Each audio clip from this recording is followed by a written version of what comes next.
लाशें जो है वो मेरा परिवार बन गई। ये जिम्मेदारी तो सरकार की भी है। मुर्दा वोट नहीं डाल सकते ना।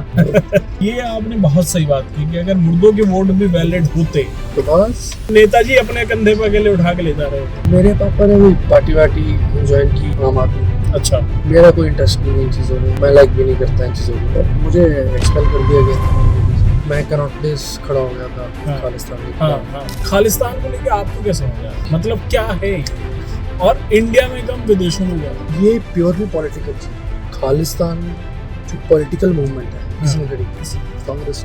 भिंडरावाले जी ने तो कभी खालिस्तान की मांगी नहीं। और मुझे कोई वीडियो मिला तो डॉक्यूमेंट देखा, कांग्रेस ने ही एक दल खालसा करके हम फ्लोट करी अपना विषय जो मांगे खालिस्तान।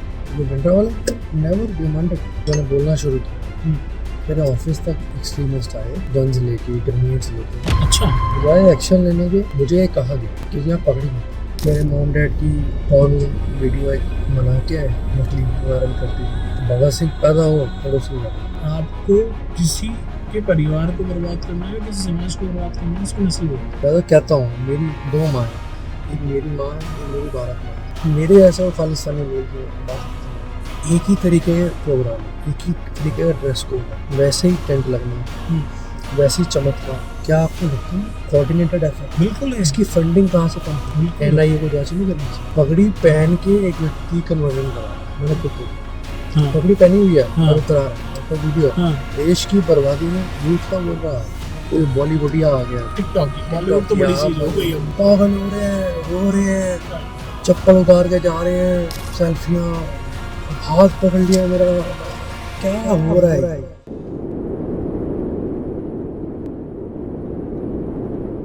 वो सिर्फ अपनों के लिए नहीं, अनजानों के लिए भी करता है। वो सिर्फ जिंदों के लिए नहीं, लाशों के लिए भी करता है। ऐसी हस्ती हमारे साथ है भाई जुजीत। बहुत बहुत स्वागत और धन्यवाद आपका। राम राम, समय देने के लिए। आप जो कर रहे हैं उसके बारे में हम बाद में बात करेंगे, और क्योंकि आपका जो काम है वो अपने आप में ऐसा है कि जो शायद ही लोग अपनों के लिए नहीं कर पाते, आप गैरों के लिए कर रहे हैं। लेकिन उससे पहले मैं आपकी शुरुआत से जानना चाहूँगा, बचपन कहाँ से शुरू हुआ और कहाँ पैदा हुए, कहाँ से पढ़ाई हुई, फिर कैसे ये कहानी यहाँ तक पहुँची? शुरुआत से शुरू। मैं actually I was born and brought up in Delhi. और छोटा था तो मेरे जो पिताजी हैं वो डेड बॉडीज़ की सेवा करते थे। तो छोटेपन में ही जैसे स्कूल जाता था तो डेड बॉडी की गाड़ी में ही मुझे एम्बुलेंस में ड्रॉप करना, पिक एंड ड्रॉप एम्बुलेंस में। चल रहा है। तो कई बार ऐसा हुआ कि जैसे डेड बॉडी पीछे रखी है गाड़ी में एम्बुलेंस पे और मुझे ड्रॉप कर रहे हैं। ये दिल्ली की बात है? हाँ। कौन से ईयर की बात होगी? सन होगी 2099, 2000, अच्छा 2001। अच्छा छोटा था। उस दौर में 7-8 साल का था। मैं बीच में एक चीज और ऐड कर रहा हूँ, माफी के साथ आपको बीच में रोकते हुए, कि जोजीत भाई के जो पिताजी हैं उनका नाम जितेंद्र सिंह शंटी है, और वो पद्मश्री से सम्मानित हुए हैं अपने इन्हीं कार्यों को लेके, और उन्हीं की विरासत को आगे बढ़ाते हुए चल रहे हैं भाई जोजीत। तो वापस से कहानी शुरू करते हैं। तो ये था कि डेड बॉडीज देख देख के ना छोटी उम्र में वो डर खत्म हो गया कि यूज्ड टू हो गया मैं। हाँ।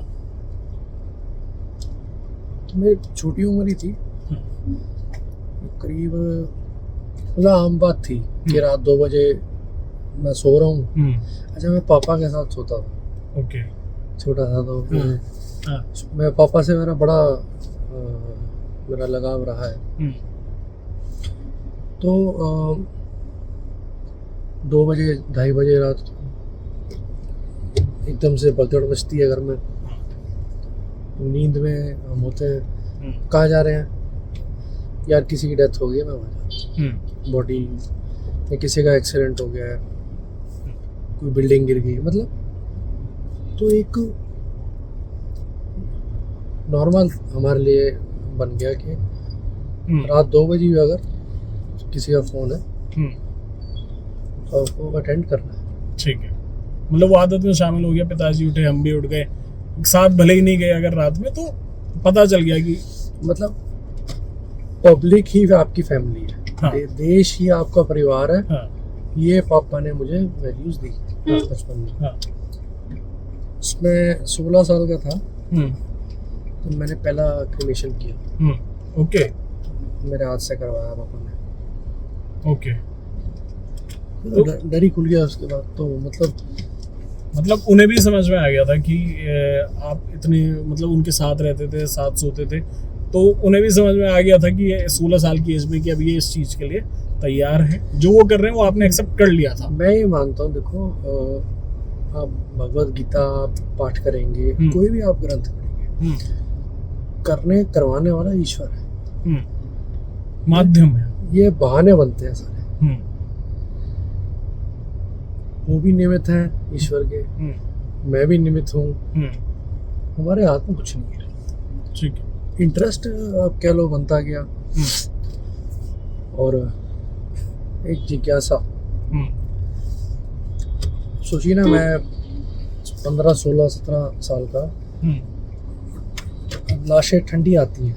हाँ, मोर्चरी से लाश आई थी, बिल्कुल, तो उनको जब उठाते हुए हाथ ऐसे लगाते थे, बर्फ, क्योंकि वो मोर्चरी में कैसी कैसी स्टोरीज होती हैं। कोई ट्रेन से कट के मर गया, कोई बेचारा एक्सीडेंट में 2-2, 3-3 महीने डेड बॉडीज पड़ रही, कोई क्लेम ही नहीं कर रहा, फिर पुलिस हमें हैंड ओवर करती है। और तो लाशें जो है वो मेरा परिवार बन गई। मतलब तो मैं सही बताऊँ, मैंने पहले ऐसा बोला नहीं, जिंदा लोगों की मदद करने से अच्छा है मैं लाशों की प्रेफर करता हूँ। बिल्कुल सही बात है। आप मतलब उसे अगर हम उस भाषा में कहें तो जो अंतिम मोक्ष का मार्ग जिसे कहा जाता है, क्योंकि ऐसा माना जाता है कि अगर आपका मतलब एक अंतिम संस्कार का विधि विधान है और उसे करा जाता है सिर्फ यही ध्यान में रखते हुए कि भाई जिससे कि ये पुण्य आत्मा जो है ये अपने अंतिम लोक की ओर प्रवास करे, और मुझे लगता है कि इससे बड़ा जो भी उनकी सनातन संस्कृति के अनुसार आप यहाँ से भी ले सकते हैं। अच्छा, ये सारा ऐसे खाली है। ओके ओके, हाँ। तो 16 साल के थे आप, और क्लास कौन सी रही होगी? मतलब आप देख लो, मैं यहाँ था ग्रेजुएशन कॉन्वेंट स्कूल में पढ़ा हूँ। अच्छा, स्कूल में थे, सविता विहार में। अच्छा, फिर मैं चला गया दूसरा स्कूल है यहाँ श्रेष्ठ विहार में, उसमें। हाँ, वैसे क्लास तो याद नहीं। अच्छा, ठीक है, क्या लाऊंगा मैं वो क्लास से वही समझने की कोशिश कर रहा था कि आप स्कूल जाते थे तो एम्बुलेंस स्कूल। हाँ, आपको मैं एक बात और बता, जैसे 18 साल का जब मैं हुआ, मेरा पहला गिफ्ट जो लाइसेंस बना, मुझे एम्बुलेंस गिफ्ट की पापा ने। ओह, आप समझ रहे हो? हाँ। तो बस एक मैं वही कह रहा था शुरू में कि अंकल जी को समझ में आ गया था शुरू में ही कि कर लेगा, कि ये बढ़ाएगा आगे। जो देखो आपके भी जानकारी में लोग होंगे, कौन बाप अपने बच्चे को शमशान घाट में या लाशें पकड़ाएगा? आप पहले यह समझो। आप तो मैं वही कह रहा हूँ कि वो गैरों की लाशें आपको पकड़ा दे रहे थे। आप अगर आज की जनरेशन में उसमें देखो, लोग अपने परिवार या रिश्तेदारों की लाशों मतलब अंतिम संस्कार में अपने बच्चे को नहीं भेजते हैं, टच नहीं करते। वही मैं कह रहा हूँ। मैंने तो कोविड में बड़ा कुछ देखा। कोविड में मैंने देखा, मैं उस टाइम में मैं एंकरिंग कर रहा था कोविड के टाइम में। इससे पहले मैं मीडिया में ही था, काफ़ी न्यूज़ चैनल्स में करी है।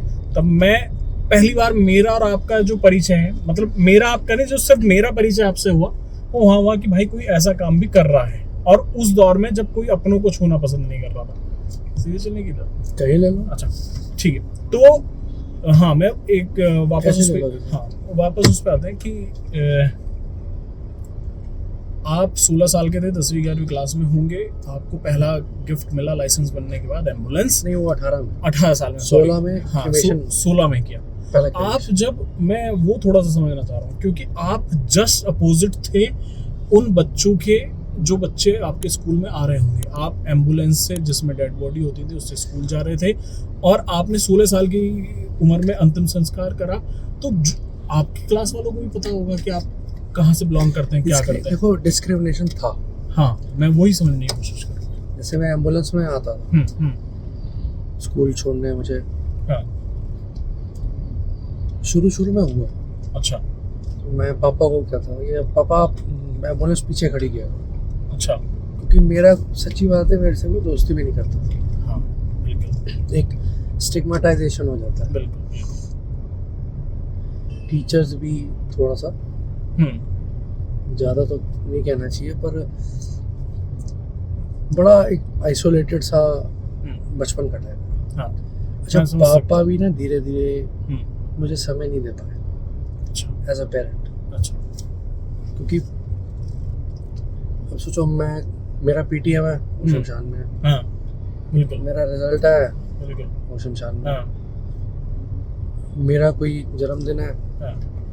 तो किसी के भोग में बैठे हैं। हाँ। तो एक सोसाइटल एक वो भी था, स्टिग्मेटाइजेशन। और पापा भी इतना टाइम नहीं दे पाए मुझे। जैसे जैसे मैं एज बढ़ती गई तो कहीं ना कहीं मुझे वो चीज़ है मेरे, मैं तभी ना जिंदा लोगों से ज़्यादा मुर्दों की सेवा प्रेफर करता हूँ। ये भी एक कारण। लोग मजाक उड़ाते हैं, क्रिटिसाइज करते होंगे, पर बहुत से लोग ऐसे हैं। जैसे मैं आपके काम को देख के, मतलब पहले से देखता आ रहा था। मैंने जब अपना पॉडकास्ट वाला शुरू किया तो मेरे दिमाग में था कि मैं भाई का ज़रूर करूँगा एक बार, क्योंकि आप जो कर रहे हो वो मुझे बहुत वो कर रहा है प्रभावित, कि यार मतलब कोई नहीं पूछ रहा, अपनों को नहीं पूछ रहे लोग। आप उन लावारिस लाशों को एक अंतिम उस पे पहुंचा रहे हैं। उसमें मैं एक चीज़ और समझने की कोशिश करूँगा कि लावारिस है क्या, आपको अगर किसी तरह का कुछ पता होता है तो आप उसके विधि विधान के अनुसार करते हैं, मतलब किस तरह से करते हैं? क्योंकि अलग अलग धर्म के लोग हो सकते हैं। हमें लिख के आता है। अच्छा। एग्जांपल देता हूँ। अच्छा। जैसे जो बॉडी पुलिस के थ्रू आती है, ठीक है, तो उसमें लिखा आता है कि एज सो एंड सो।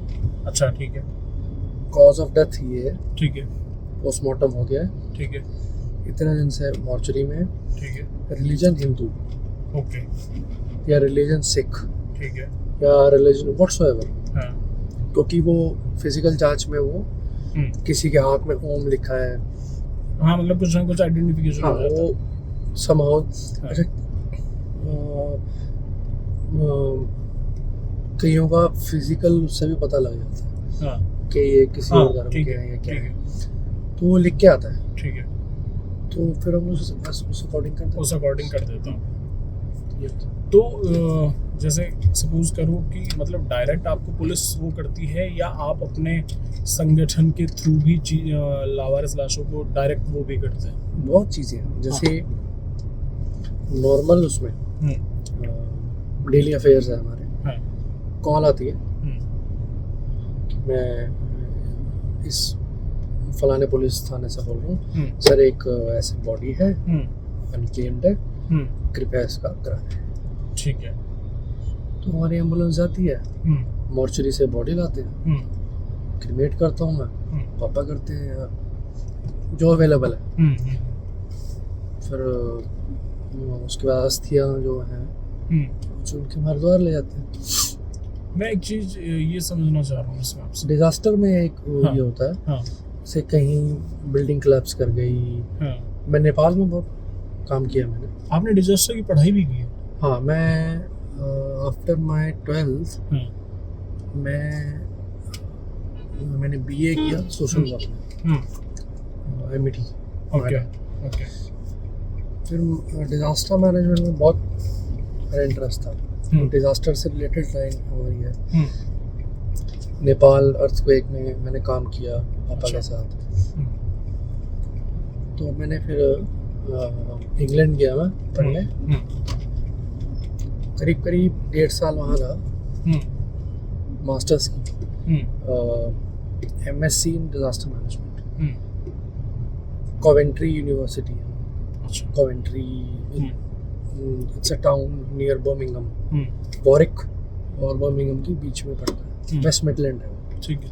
वहाँ से पढ़ा, ऑफर्स भी आई जॉब की, पर मुझे हाँ, ये बहुत मतलब मैं सवाल ऐड कर रहा हूँ इसी बीच में आपकी बात में कि जो विदेश चला गया वो तो वापस लौटता ही नहीं है, आप क्यों? देखो वहाँ मैं काम करता हूँ, हाँ, तो मेरी जेब भारी होती है, ठीक, मुझे पैसे मिलते हैं, ठीक, मेरा स्टैंडर्ड ऑफ लाइफ जो है वो बढ़ता है। ठीक है। पर मेरे देश को मेरी ज़रूरत है, यहाँ लोगों को मेरी ज़रूरत है, तो यहाँ लाशें कौन उठाएगा? और पैसा तो साथ जाना नहीं भाई साहब। सही बात है। मैं ईश्वर की कृपा है कि आध्यात्मिक काफ़ी मैं रीडिंग्स करता हूँ, जैसे भगवत गीता हो गया, गुरु ग्रंथ साहिब जी हो गए, ओशो को बहुत पढ़ता हूँ। अच्छा। तो मुझे मृत्यु के परे इन चीज़ों में काफ़ी, पैसे में इंटरेस्ट नहीं है, ऐसे में पावर में तभी इंग्लैंड छोड़ के इधर मैं आ गए। एक मुझे पसंद नहीं आया वो देश, नहीं आया पसंद। साथ के घर में कोई मरा पड़ा है, मतलब ही नहीं, कोई लेना नहीं देना नहीं।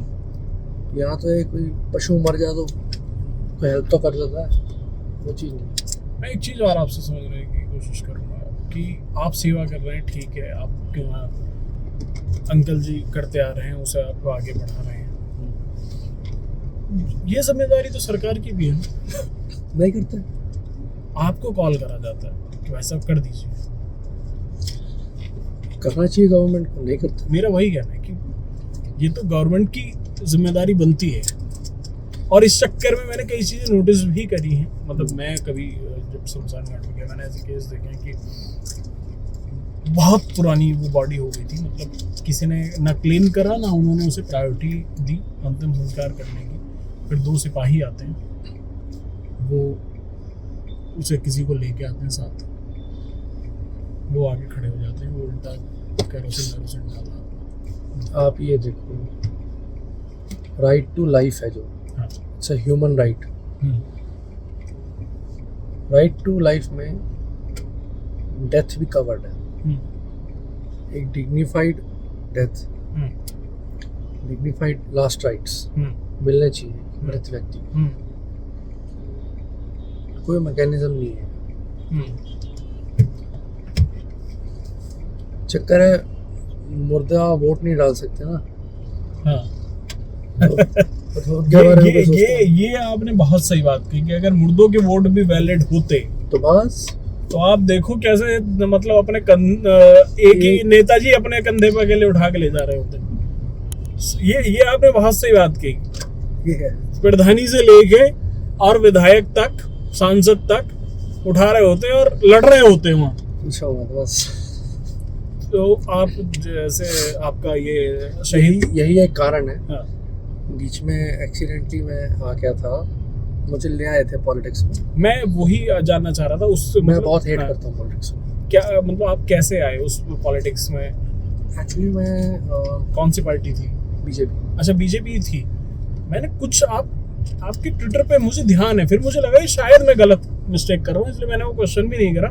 शायद कुछ स्टेट सेक्रेटरी या कुछ हुआ ये था कि मैं ना शुरू से ही जो सेपरेटिस्ट पावर्स है, हाँ, जैसे जो एक्सट्रीमिस्ट खालिस्तानी है संगठन है, और जो भी नेशनल सिक्योरिटी में एक आप कह सकते हैं जो डैमेज कर रही है हमारे देश को, तो मैं उसके अगेंस्ट वोकल हूँ। पार्टी ने मुझे अप्रोच किया और they made me the state spokes person, Delhi state का। मेरी इच्छा नहीं थी। ये कौन से ईयर की बात है? कोरोना की बात या पहले? ये अभी शायद 2023 की 2 साल 1 अगस्त 2023। ठीक। तो मुझे लगा ठीक है, इतने थ्रेट्स आते हैं। हाँ, उन थ्रेट्स पे भी आएंगे बाद में, पहले। हाँ, मुझे था कि अब इतना मारने की धमकियां ये वो, क्योंकि एक्टिव होते हैं ऐसे ग्रुप्स जो हैं एक्सट्रीमिस्ट। तो मेरा चल यार ठीक है, कोई सपोर्ट रहेगा तो और आवाज उठाएंगे देश के लिए। बिल्कुल सही बात है। और जैसे मैं हरिद्वार वगैरह जाता हूँ अस्थियाँ लेके, हाँ, तो मुझे चल एक हेल्पिंग हैंड हो जाएगा। हाँ, और कोई सपोर्ट मिली नहीं वहाँ से। अच्छा, और मैंने अपना कर्तव्य निभाया। हाँ, मेरे पापा ने कोई पार्टी वार्टी ज्वाइन की, आम आदमी। अच्छा, मेरा कोई इंटरेस्ट नहीं है इन चीज़ों में, हाँ, मैं लाइक भी नहीं करता इन चीज़ों को। हाँ, बट मुझे एक्सपेल कर दिया गया बीजेपी से, okay, because your father join that party, हाँ। We expel you. खुद ही ले आया, खुद ही निकाल दिया। मैं कहा मेरा कौन सा घर चल रहा भैया, हाँ, सही बात है। 2 रोटी खानी है, शमशान में रहना है। मैं तो बहुत खुश हूँ। अब मैं आपसे उन्होंने कुछ खाया, मैंने कुछ नहीं खाया। अब मैं यही समझने की एक और कोशिश कर रहा हूँ यहीं से कि बात हो रही है 2 रोटी की और उसकी। आपकी संस्था है सेवा दल, और एक जो कार्य आप कर रहे हैं उसमें खर्च तो है ही। ऐसे ले लो। अच्छा, ऐसे ले सकते, ठीक है, उसमें खर्च तो है ही। ऐसे ले लो। तो मैं वही आपसे समझने की कोशिश कर रहा हूँ कि कैसे, क्या कुछ सरकारी मदद हो जाती है? गवर्नमेंट से हाँ, ना तो लेते हैं, हाँ। दे हम तब भी ना लें। ठीक है,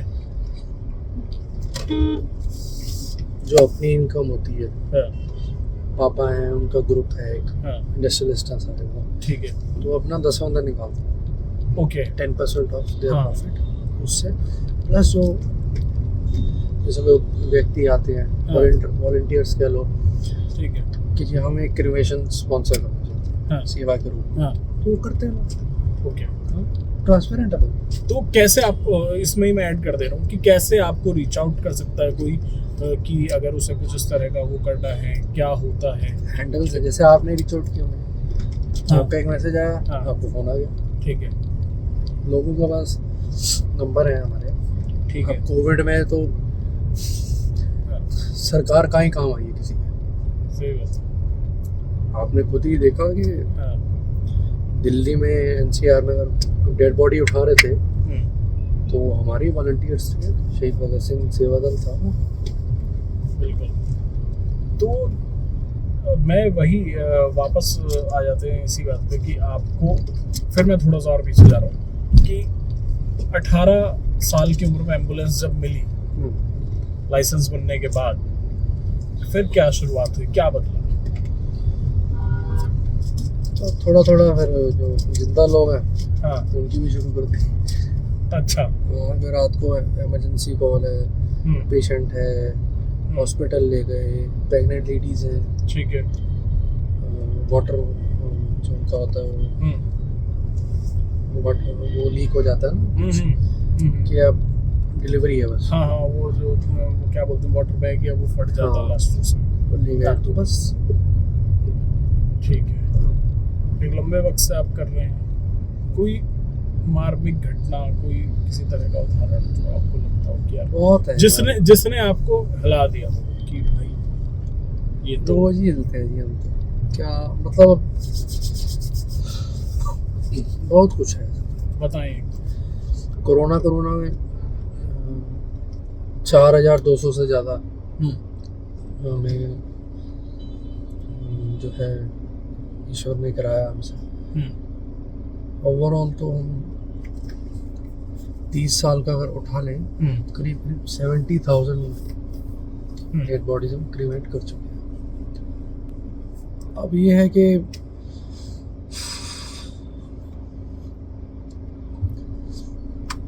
इमोशन से खत्म हो गया मेरे तो। मार्मिक क्या ही बताऊं, मतलब क्या कभी ऐसा हुआ कि किसी केस को लेके मतलब आपको धमकी मिली हो, इस तरह वाले केस को, या किसी तरह का सेवा को लेके कभी नहीं मिली मुझे। हाँ, जब मैं कनॉट प्लेस खड़ा हो गया था, हाँ, खालिस्तान के हाँ, खिलाफ, हाँ, हाँ, मैं वो खालिस्तान पे आता। थ्रेट जो आई सो आई, पुलिस मुझे अरेस्ट करने आ गई। अच्छा, क्या मैं कहा जी मैं तो देश के लिए तो खड़ा हूँ। मैंने नहीं, आप नहीं खड़े हो सकते। और मैं पार्टी का वो था, स्पोक्स पर्सन था, सोचो उस टाइम पे। अच्छा। मतलब एक बात समझो आप हाँ, खुद से एक इनिशिएटिव देश के लिए, ठीक। धमकियाँ भी आए, हाँ, फिर आपको ही कोर्ट जाना पड़े, मुझे प्रोटेक्ट करो, हम्म, क्या फायदा है जी? सही बात है। वोट तो कोई करता नहीं, हम्म, नेतागिरी में पड़े रहते हैं सारे, हाँ, देश की नहीं पड़ी किसी, हाँ, मुद्दा देश का उठाना है, हाँ, आंखें कुर्सी पे है।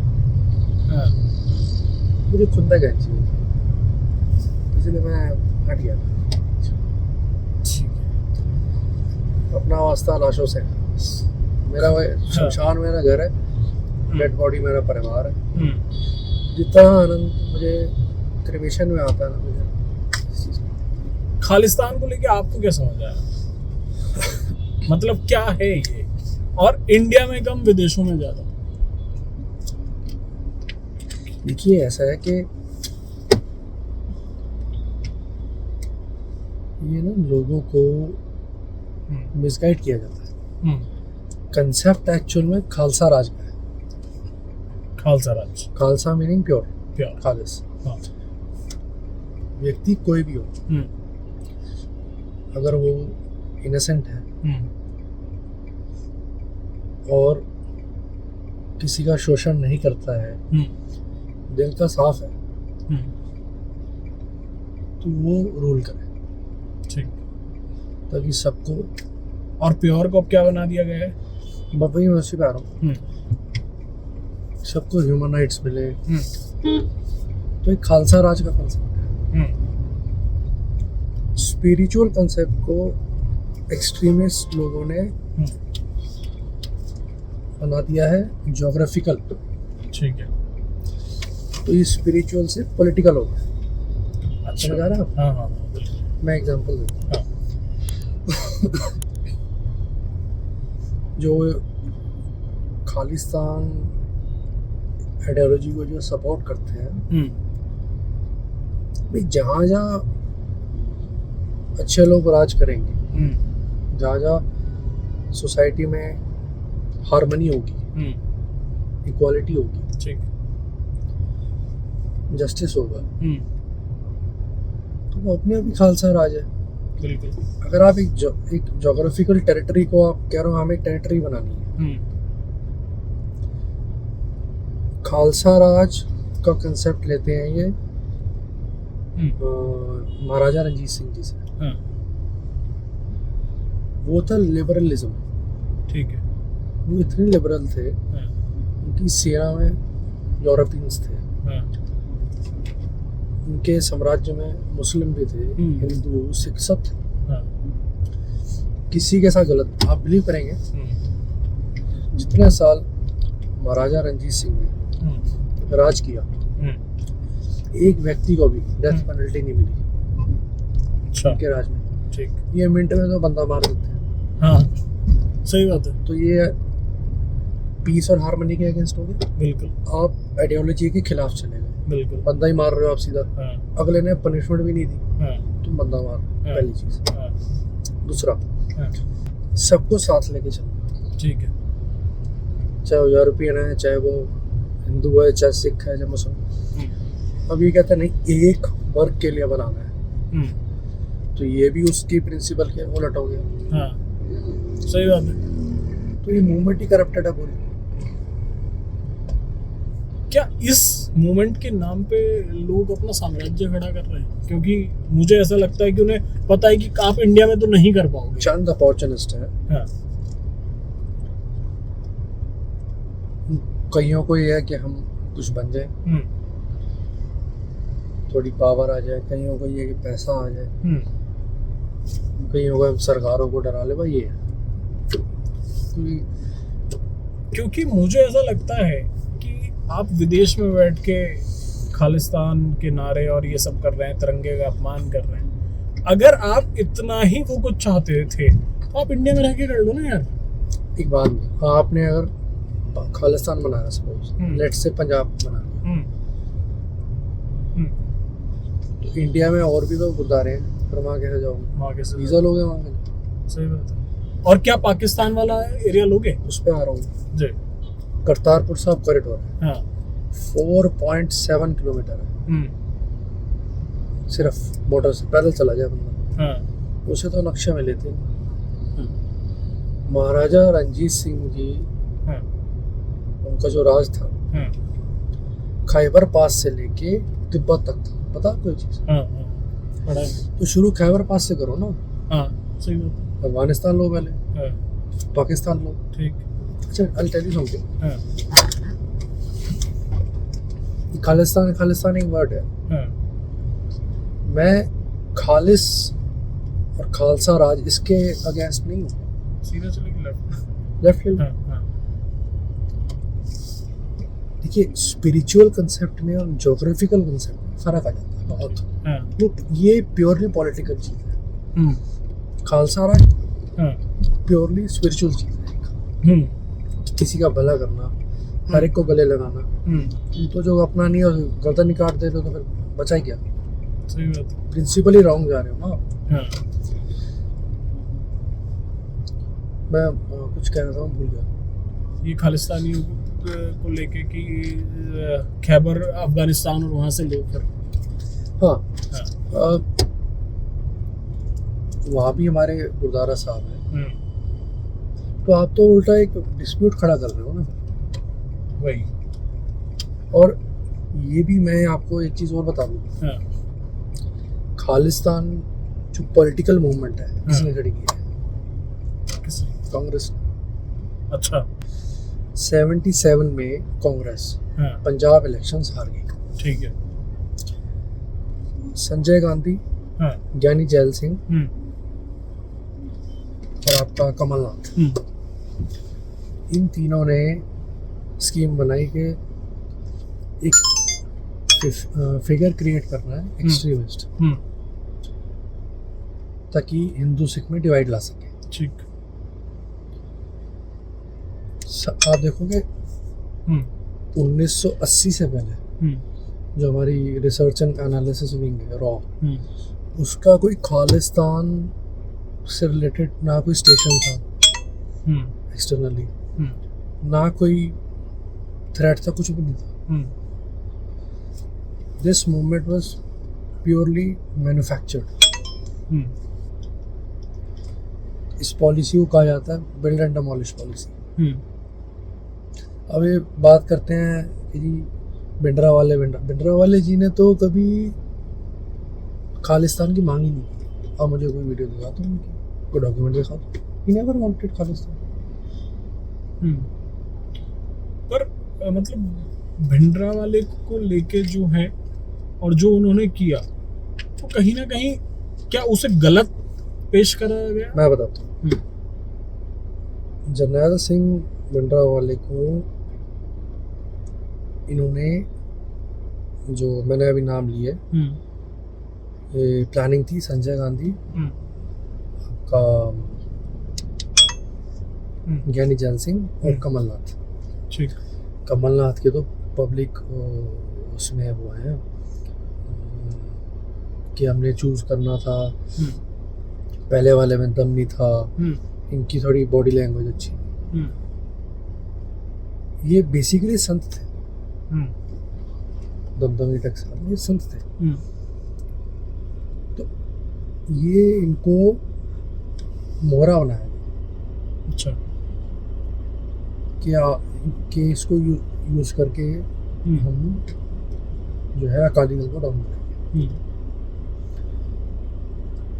जब इन्होंने देखा कि भिंडरावाले भी खालिस्तान नहीं मांग रहे मुझसे, तो कांग्रेस ने ही एक दल खालसा करके वो फ्लोट करी ऑर्गेनाइजेशन जो मांगे खालिस्तान। जो भिंडरावाले नेवर डिमांडेड। अच्छा। जो मीटिंग हुई थी पहली चंडीगढ़ में रोमा होटल में दल खालसा की, उसका पैसा भी ज्ञानी जैल सिंह ने दिया था। अच्छा। हिस्ट्री आप पढ़ो किताबों में, सब मिल जाएगा आपको। ये कॉन्स्पिरेसी है सर। तो ये कांग्रेस की कॉन्स्पिरेसी थी जो अब बहुत बैकफायर होगी। बैकफायर होगी। आपने जब बोलना शुरू करा तो क्या प्रतिक्रियाएं थी? क्या कॉल धमकी? देखो मैं गवर्नमेंट में जब मैंने बोलना शुरू किया, मेरे ऑफिस तक एक्सट्रीमिस्ट आए गन्स लेके, ग्रेनेड्स लेके। अच्छा, यहीं पे? हाँ, ये जहाँ पे हम नहीं भाई, यहाँ नहीं, ये आप तो घर वाले पे आए हो। अभी दिखाऊंगा मैं आपको। अच्छा, जहाँ मेरा वो बना हुआ पॉडकास्ट वगैरह। अच्छा, वहाँ पे मैंने जब इन्फॉर्म किया एजेंसीज को भी और एडमिनिस्ट्रेशन में, तो बजाय एक्शन लेने के मुझे ये कहा गया, मेरे ऑफिस में ऑफिसर्स आए कि जी आप पगड़ी मत पहनो। ये क्या होता है?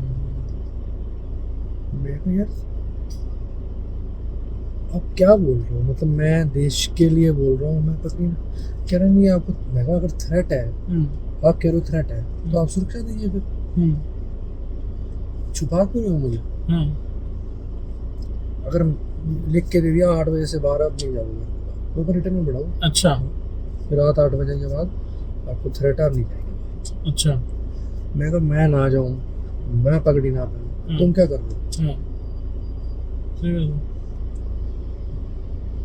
6-7 महीने फिर मैं गया, जो मैं संगठन के पास गया, अपनी पार्टी के पास गया, और मुझे कहने में वो नहीं है, मैं कई लोगों के पास गया, कोई एक कहते हैं ना 1% भी सपोर्ट नहीं। अच्छा, छः उनकी क्या प्रतिक्रियाएं थी?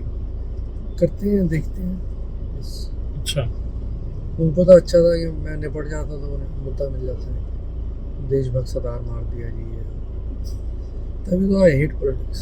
तो आपको आपके घर पे 6 महीने अंडरग्राउंड रहा उस दौरान, बहुत डिप्रेस रहा,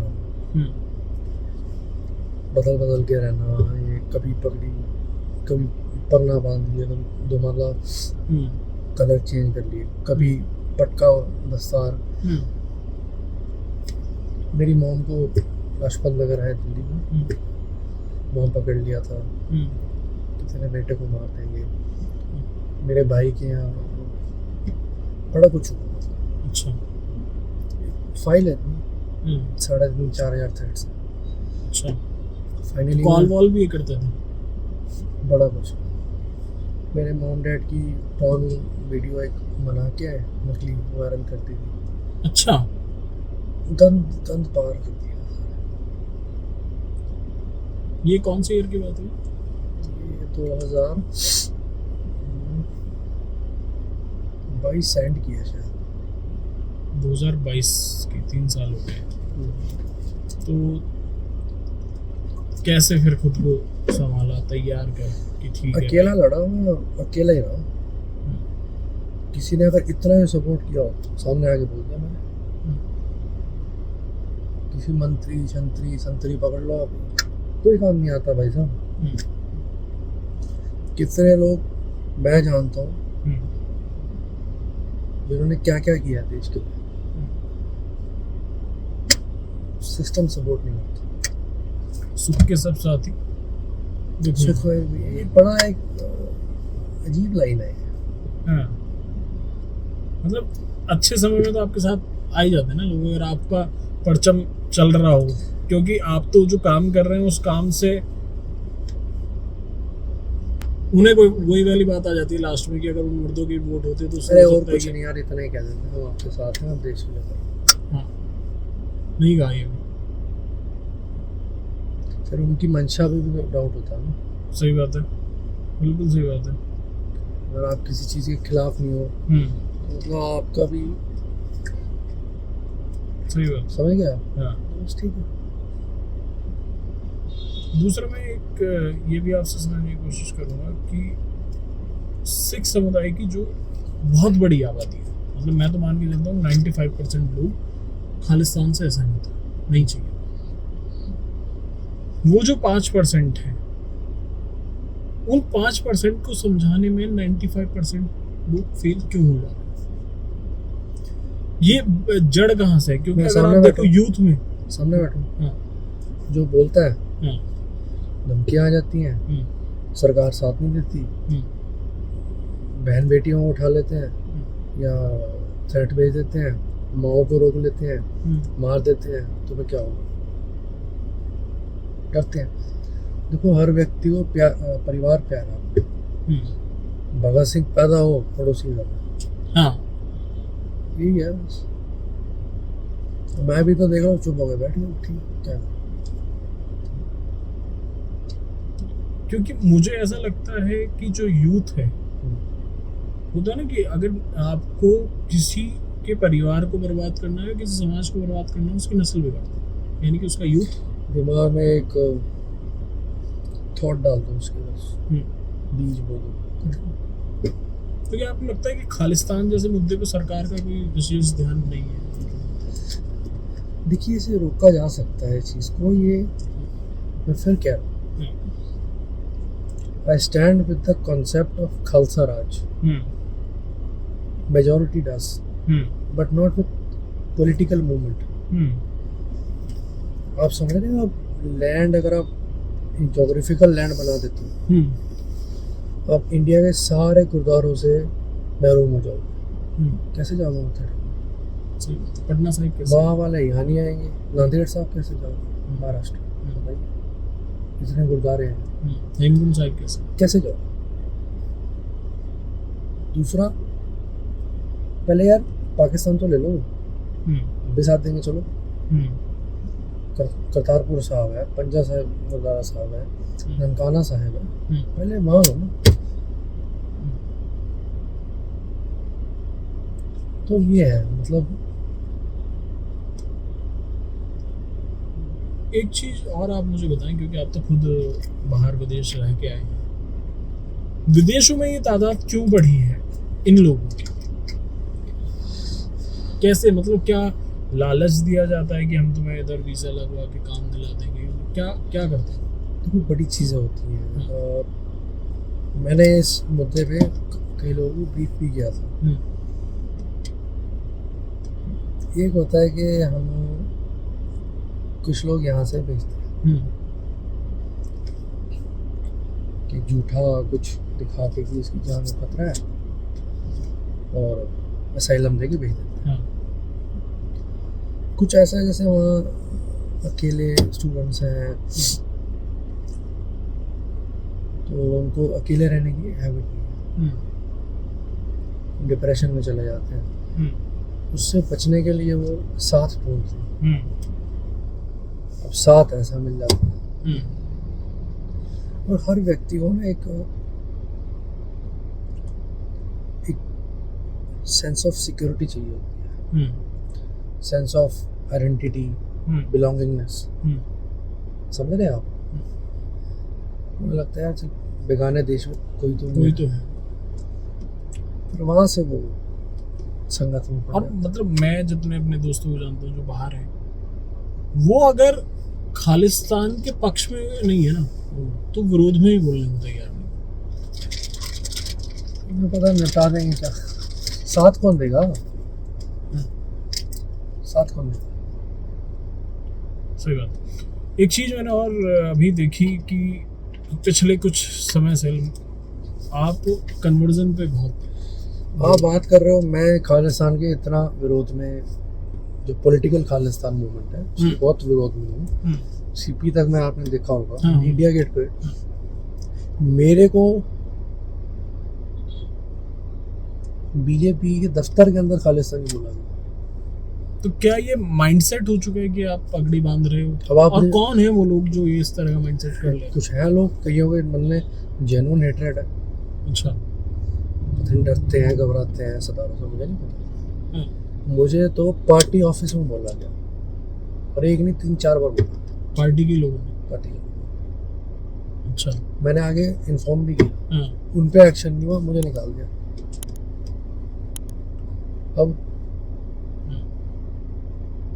इसलिए मैं तो वापस से अपनी राम नाम जप, सेवा छोड़ दूँ। कन्वर्जन, लास्ट टॉपिक हमारा, कन्वर्जन पे बहुत बोल रहे हैं। मेरे ऐसे व्यक्ति को मैं तो कहता हूँ, मेरी 2 माँ है, एक मेरी माँ है, एक मेरी भारत माँ है। मेरे ऐसे वो खालिस्तानी बोल दिया, बात खत्म हो गई।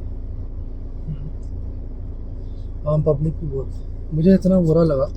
3-4 दिन पहले मैं बैठा था। पहली बात तो आप जिस पार्टी में आप एक ओहदा है आपके पास, और उसे पता आप देश के लिए क्या कर रहे हो, उसमें कोई आपको उसी प्रांगण में आपको बोल रहा है अबे खालिस्तानी। मैं एक दिन पार्टी का कार्यालय में बैठा था, तो मुझे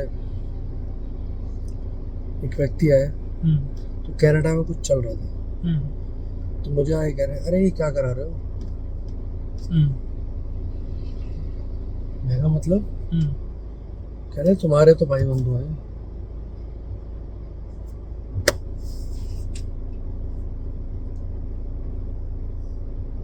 माइंडसेट लोगों ने कर ये दिया। खुद ऐसी गलतियां कर रहे हैं कि ये मूवमेंट को जस्टिफाई कर रहे हैं। ये बहुत गलत हो रहा है। धीरे धीरे ना ये हाथ से निकल रही है। वही, क्योंकि अगर आपको समझ में नहीं आ रहा है कि आप क्या, मुझे अगर कोई खालिस्तानी बोल रहा है तो एक आम सिख का तो क्या याद करेगा। मैं तो फिर भी बहुत आगे निकल जाता हूँ, तो मेरे देश की बात आती है।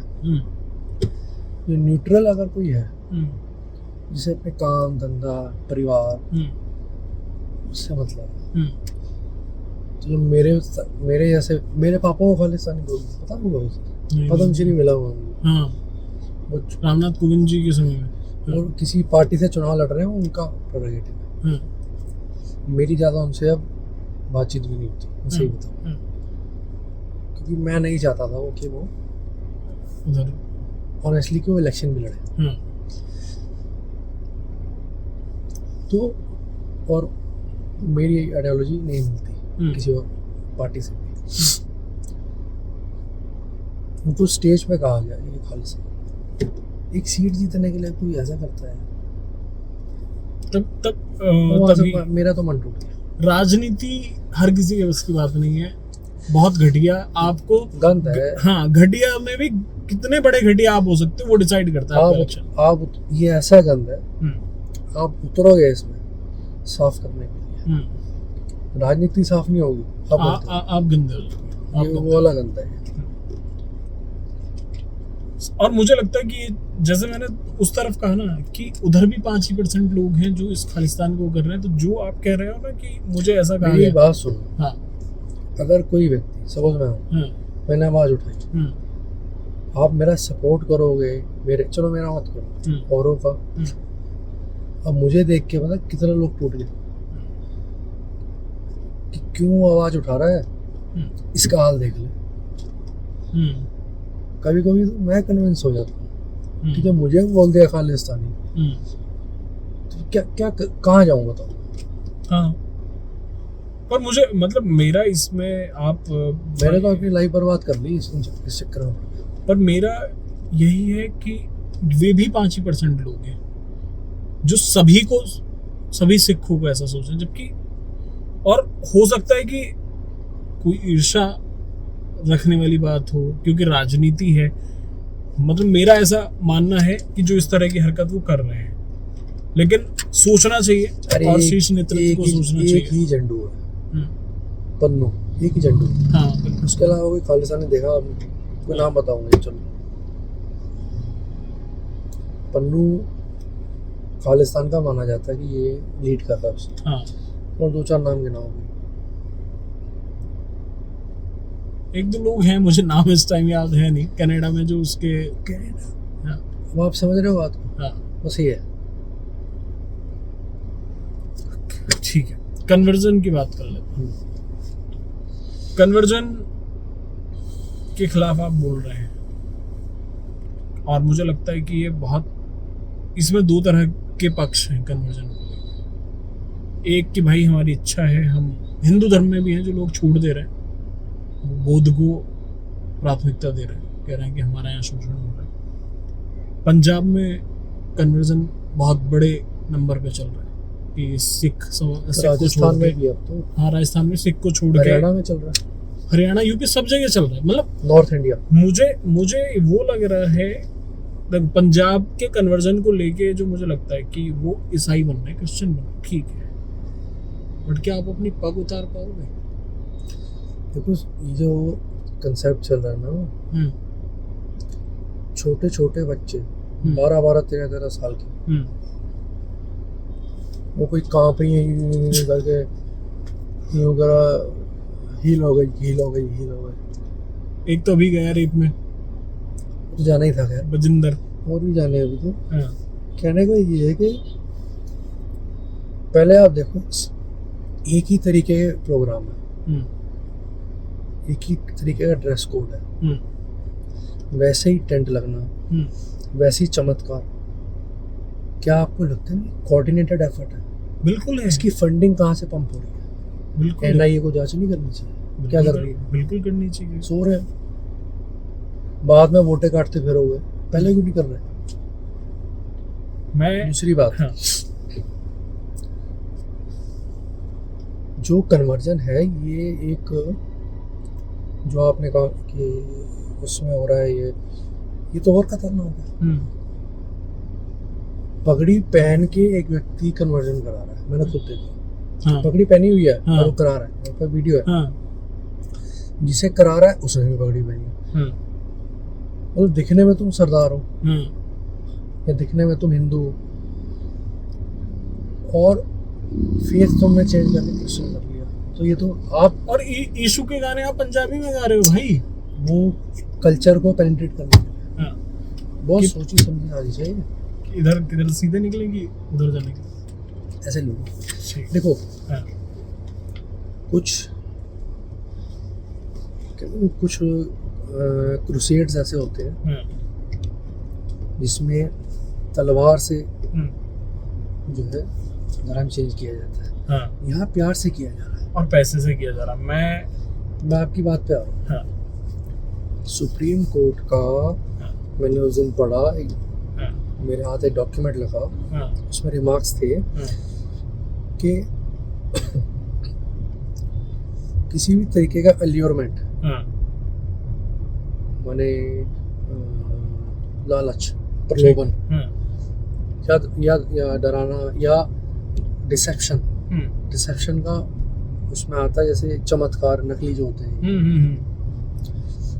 This is actually human rights violation. आप उनके राइट टू रिलीजन के साथ इंटरफेयर कर रहे हैं, पर इतना रैम्पेंट हो रहा है अब, मतलब नाम बलविंदर है, पीछे डिसूजा लग गया, सही बात। तो ये बड़ा, अभी वो छांगुर बाबा नहीं पकड़ा गया? ये कौन है? मैं आपको बताता हूँ, एक छांगुर बाबा है, यूपी में एक मुस्लिम था जिसका बहुत बड़ा रैकेट था कन्वर्जन कराने का हिंदू लड़कियों का, और रेट तय थे कि अगर लड़की अपर कास्ट की है, पंडित है, राजपूत उस तरह से है, तो उसे शायद 20 से 25 लाख का था। ओबीसी कास्ट में है तो 15 लाख के आसपास, और दलित कास्ट की है तो 10 लाख के आसपास। बहुत बड़ा रैकेट था, करीब 100-150 करोड़ का सरगना था, जो अभी पकड़ा गया है कुछ दिन पहले ही। तो मैं वही कह रहा हूँ कि इस कन्वर्जन में सबसे पहला टारगेट वो है जो फाइनेंशियली बहुत वीक है। मैं बता देता हूँ जी, फाइनेंशियली वीकर सेक्शन, हाँ, SC/ST भाईचारा, हाँ, जो समाज से हल्का सा भी, जैसे कहते हैं, अगर जैसे प्रेम नहीं मिला, या किसी तरीके उसका शोषण हो गया, या किसी तरीके सिस्टम में फंस के वो, जैसे कहते हैं रिसेंटमेंट है उसके अंदर, उसे ग्रैब कर लेते हैं। बिल्कुल। तो ये वो एक बड़ा चलता है आजकल, वो चावल की बोरी। हाँ, ये क्या करते हैं, तेरे स्कूल का बच्चा हम पढ़ा देंगे, हाँ, तेरा हेल्थ का हम देख लेंगे। कई जगह तो ऑन द स्पॉट पेमेंट भी है, हाँ, लाख रुपए, 2 लाख रुपए। मैं जानता हूँ, मैं उत्तर प्रदेश के बिजनौर डिस्ट्रिक्ट से आता हूँ, अच्छा, और वहाँ पे मैंने बहुत से ऐसे दलित समाज की ये जो बड़ी उम्र की अम्मा या ताई हैं, 2-2 लाख रुपए, 2.5 लाख रुपए, मतलब उनके लिए एक साथ उतना अमाउंट, और वो उन्होंने अपने माथे पे कर लिया है। मेरा ये मानना है कि अगर आप स्वेच्छा से छोड़ रहे हो, आपको लग रहा है कि भाई ठीक है, ये बिल्कुल उसकी तरह है जैसे अभी ये बात हो रही थी कि इस सिस्टम में खुश नहीं हूँ तो इसलिए मैं शांत हूँ। तो ये अगर आपको लग रहा है कि भाई नहीं, मैं इस धर्म को प्रैक्टिस नहीं करना चाह रहा हूँ, या मैं नास्तिक हो जाना चाह रहा हूँ, ठीक है, तो वो फिर भी ठीक है। लेकिन अगर जहाँ आपको लालच दिया जा रहा है, जहाँ आपको चीजें वो करी जा रही हैं, तो फिर तो गलत ही है। और मुझे लगता है सरकार को बड़े स्टेप लेने की। एक है लालच, हाँ, एक है डिसेप्शन। हाँ, मतलब यूं करके हाँ, कौंप रहे हैं जी, टॉप रहे हैं, बुरी आत्मा आ गई, हाथ रखा, ले, अब ठीक हो गया। हाथ रखने वाला जेल में बैठा हुआ है, बजिंदर, अपने आप को बचा ले पहले। बैरिस्टर, हाँ ये खोलो। हाँ। मतलब लोगों को, और मेरा तो उन लोगों से भी सर, आपने देखा होगा जैसे कुछ संत हैं हिंदू समाज के जिन पे रेप के आरोप लगे हैं, बच्चों के शोषण के आरोप लगे हैं, वो तो है ही आरोपी, मैं तो उनके माँ बाप को भी उसमें ये मानता हूँ कि यार तुम क्या अंधे थे, तुम्हें समझ नहीं आ रहा कि तुम अपनी बेटी को एक रात या कहीं भी इस तरह से छोड़ दे रहे हो, क्या वो है। देखिए इस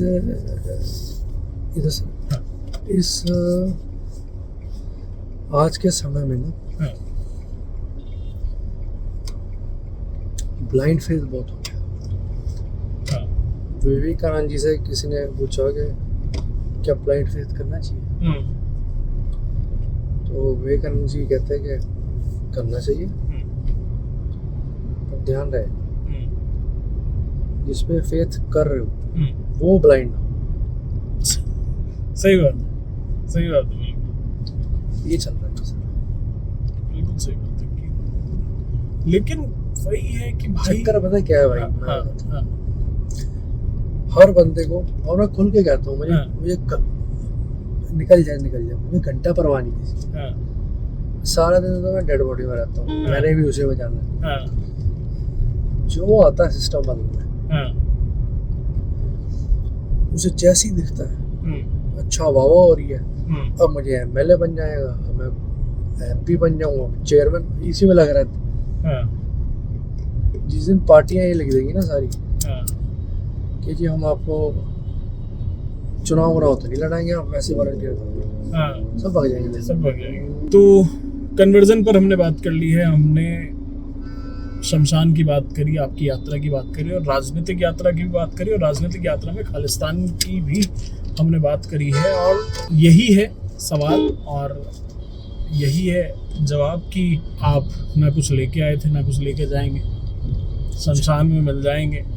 और लेकिन जो मुद्दे आपने उठाए हैं उन मुद्दों को लेके ये मैं आपसे बहुत इत्तेफाक रखता हूँ कि सरकार को कन्वर्जन पे, खालिस्तान को लेके बहुत काम करने की ज़रूरत है, और जो उस फेवर में कर रहे हैं सपोर्ट की जरूरत। सॉरी मैं काट रहा हूँ, हाँ, सबसे पहले सरकार है, कोई पार्टी है, हाँ, जो मतलब परस्त लोग हैं, हाँ, अपॉर्चुनिस्ट, पहले तो आप इनको अपने यहाँ से हटाइए। पहले गंदगी घर वाली साफ करो। हाँ जी, ठीक है। कोई आप सोच रहे हो वो लड़ेगा कन्वर्जन से या सेपरेटिस्ट मुद्दे से, हाँ, वो वहाँ वोटों को पोलराइज करके चुनाव लड़ रहा है, वो अपना भला देख रहा है। तो जब तक आप देश का दो तब सोचेगा ना, जब अपने से हटेगा। सही बात है, सब राज्य बनाने लगे हैं सारे। हाँ बिल्कुल सही बात है। तो सरकार को चुनाव जीतने के बाद किसी को आपने बोलते हुए देखा है सेपरेटिस्ट पावर के खिलाफ? नहीं बोलता कोई, नहीं बोलता। बहुत बड़ा पॉइंट है ये, नहीं बोलता कोई, क्योंकि वोटें मिल गई, क्योंकि वोटें मिल गई हैं। अब अगले 5 साल देखेंगे, 5 साल बाद फिर उठा लेंगे, बिल्कुल देखेंगे। ये तो इसी तरह का गेम है, और मुझे लगता है कि सरकारों को ध्यान रखने की ज़रूरत है। सरकार को कन्वर्जन पे, सरकार को खालिस्तान के मुद्दों, खालिस्तान जैसे मुद्दों को लेकर भी बहुत ज़्यादा काम करने की ज़रूरत है, और जो लोग कर रहे हैं उन्हें सपोर्ट करने की भी ज़रूरत है, क्योंकि अगर आप सपोर्ट नहीं करेंगे तो ये लड़ाई फिर सिर्फ सरकार तक सीमित रह जाएगी, कोई इंडिविजुअल उस पर आकर नहीं लड़ेगा। और आपकी बात से मैं बिल्कुल सहमत हूँ। मेरा एक क्वेश्चन है आपसे जी, आपको क्या लगता है कि यूथ की क्या भूमिका है इसमें, यूथ क्या कर सकता है? यूथ बहुत कुछ कर सकता है। मतलब मेरा इसमें ये है कि अगर यूथ ही मतलब यूथ नींव है, और अगर वो नींव ही दरक रही है, टूट रही है, कमजोर है, तो बड़ी समस्या है। उस नींव को मजबूत करना पड़ेगा। उस यूथ को भी समझना पड़ेगा कि भाई आपको जो कहा जा रहा है उसे 100 बार कंपैरिजन करना पड़ेगा उस चीज को लेके। मेरा ये विचार है यूथ के बारे में। हाँ। देश की बर्बादी में यूथ का बहुत बड़ा हाथ है। पूछो हाँ। कैसे? अभी यहाँ एक भगत सिंह जी का कुछ रख लो, 10 बंदे इकट्ठे नहीं होंगे। नहीं, कोई बॉलीवुडिया आ गया अभी, टिकटॉक की बॉलीवुड तो बड़ी चीज हो गई अब। चलो पागल हो रहे हैं, रो रहे हैं, चप्पल उतार के जा रहे हैं, सेल्फियां, हाथ पकड़ लिया मेरा। क्या हो रहा है यार? मुझे लग रहा है कोई वायरस आ गया है यूथ के। कुछ वायरस है और कुछ पैसों का लालच है। किसी का अभी बर्थडे सैयार आई थी। सुनो ना, आप वो बताओ, पिट रहे हैं, रो रहे हैं, थूके निकल रही हैं, लेट रहे हैं। फिर इनके साथ तो ठीक ही हो रहा है, होना भी चाहिए इनके साथ ही। हाँ, पर वो ये कि अगर इनके भरोसे छोड़ दिया तो फिर जल्दी निपटा देंगे ये लोग। मुझे लगता नहीं यूथ केपेबल है। अध्यात्म से दूर चले गए हैं, धर्म से दूर चले गए हैं। किनके पैरों में लेट रहे हो यार? और मुझे लगता है इसमें परवरिश का भी फर्क है ना। कोई बंदा इंस्टाग्राम पे उल्ट सुल्ट वीडियो बना रहा है, गालियां बक रहा है, कुछ कर रहा है, उसने एक स्टोरी डाल दी कि मैं वहाँ आ रहा हूँ, 5000 बंदा, 10,000 बंदा। तो ये जो मॉब साइकोलॉजी है ना, ये बहुत स्ट्रांग हो गई है। इसमें मैं आप लोग इंडिविजुअल पर्सनैलिटी भूल चुके हैं कि मैं हूँ कौन, मैं किसका वंशज हूँ, सब भूल गए। और मैं इसमें छपरी हो गए। और मैं इसमें ऐड कर रहा हूँ परवरिश की। माँ बाप भी उतने जिम्मेदार हैं। आप जब छोटे थे तो आपके परवरिश में ये आया ना, जो आप अपने पिताजी के कामों को आगे बढ़ा के चले गए। उन्होंने पहले लाइसेंस पे आपको एम्बुलेंस दी ना, वो कुछ और भी दे सकते थे, एम्बुलेंस दी ना, उन्हें समझ में आ गई। वो परवरिश है जो आज, अगर आप कह रहे हो कि मैं करा ऊपर वाला रहा है, जरूर करा रहा ऊपर वाला, बट उसका माध्यम उन्होंने आपके पिताजी को बनाया और आपके पिताजी से आप में आया। तो मैं तो आज की डेट में माँ बाप की परवरिश पे भी क्वेश्चन करता हूँ कि अगर आप अपने बच्चे को ये संस्कार या डिफरेंस नहीं सिखा पा रहे हैं तो आप ना आपका भविष्य उज्जवल है ना देश। छोटी सी बात सुनो, शायद आपका लंबा हो रहा होगा। नहीं, पर ये मेरे मन की पीड़ा है। कोई कॉन्सर्ट हो, ठीक है, उसमें कोई एक्टर या सिंगर आ, पागल हो जाते हैं लोग, 20-20 हजार खर्च रहे, 2-2 हजार। हाँ, पीछे की सीट मिल जाए, खड़े होकर देख लेंगे, है वो निकल गया, लेट रहे हैं, पागल हो रहे हैं, दौरा पड़ गया, मरे ना बेंगलोर में IPL में उसके जीतने के बाद। क्या हो क्या रहा है? जिसको आप फॉलो कर रहे हो उसकी औकात भी तो हो फॉलो करने की। वही, और वो आपको जानता नहीं है, आप वहाँ लेटे जा रहे हो। आप भगत सिंह आज आइडल नहीं आपका। हाँ, आज आपका आइडल छपरी है, टिकटॉक है, फटे कपड़े। मैं तो देख रहा हूँ, मैं कहीं में गलत जनरेशन में तो नहीं पैदा हो गया। कभी कभी मुझे फील होता है यार, मैं इंग्लैंड छोड़ के देश में आया, देश के लिए इनके लिए करूँ, इसलिए मैंने फिर मैं इनका ना करके मैं डेड बॉडीज की सेवा कर लेता हूँ। नहीं, वो ही ज़्यादा सही है। तो चलिए, थैंक यू सो मच, आपने समय दिया। और I let my heart out बिल्कुल बिफोर यू। बिल्कुल आपने सारी बातें बहुत खोल के रखी। और मुझे भी समझ में आया। और जो आप कर रहे हैं वो करते रहिए। सरकारों का क्या है, सरकारें छोड़ दीजिए, लेकिन आप जो कर रहे हैं वो बहुत शानदार कर रहे हैं। और thank you so much, so nice of time देने के लिए। जिंदा रहे तो फिर मिलेंगे। बिल्कुल मुलाकात होती रहेगी। जय हिंद। जय हिंद।